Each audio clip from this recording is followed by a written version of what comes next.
I'm just going to take a little bit of this. Oh my God. How tasty. That is the best banana split I have ever had.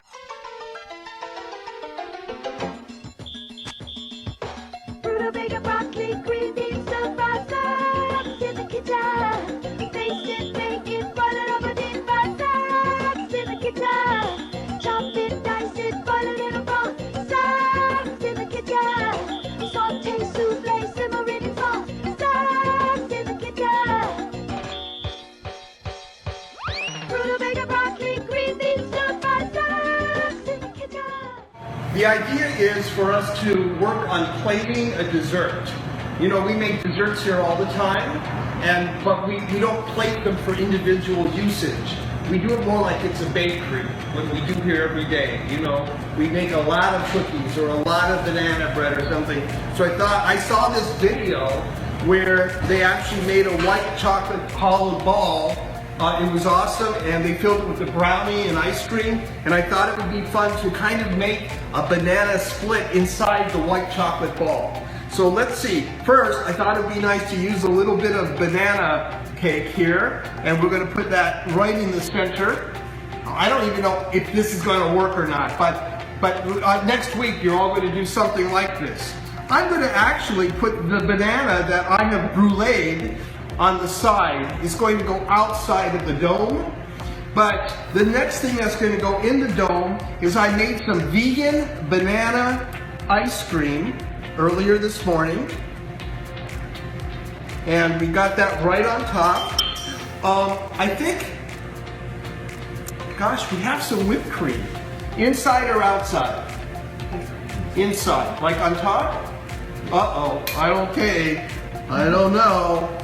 We'll see what happens. We got a little bit on top there. Okay. Now, this is where it gets to be kind of fun. We have some frozen crumbled banana. So let's just kind of put that all around. Most of it will be on the inside. It gives it a nice little texture and temperature contrast. And then over here, no, I don't want that yet. We made some cocoa nib almond brittle. Say it 3 times. Cocoa nib almond brittle. Cocoa nib almond brittle. Okay, never mind. Once was enough. And we're going to sprinkle that kind of more on the outside of the plate. Yum, yum. And then we're going to let's put this on top. Oh, yes, it fit. I'm going to remove my gloves. I wore the gloves because I don't like to handle chocolate with gloves. And white chocolate would melt so fast with my warm hands, you know, ooh, warm, hot. Okay, and I have a little bit of fennel pollen here. And I love fennel pollen. I'm going to just sprinkle a little bit on the brulee bananas. Oh, I'm not a fennel fan, but I am a fan of fennel pollen.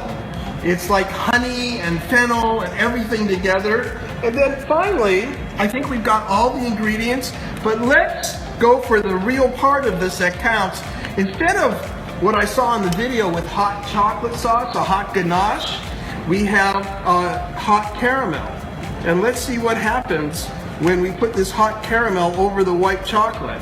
I hope something happens. Oh, there it goes. There it goes. Come on over to the other side, Tony. Come over here. That's pretty sensational. There we go. Yes. That to me is what I would call sexy. And I love sexy food. It keeps going and going. So now what I'm going to do is I'm just going to take a little bit of this. Oh my God. How tasty.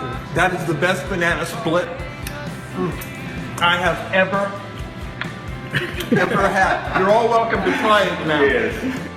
I'm Chef Scott, and thank you so much for watching this week's video. Please subscribe. The button is right there, and I'll see you soon.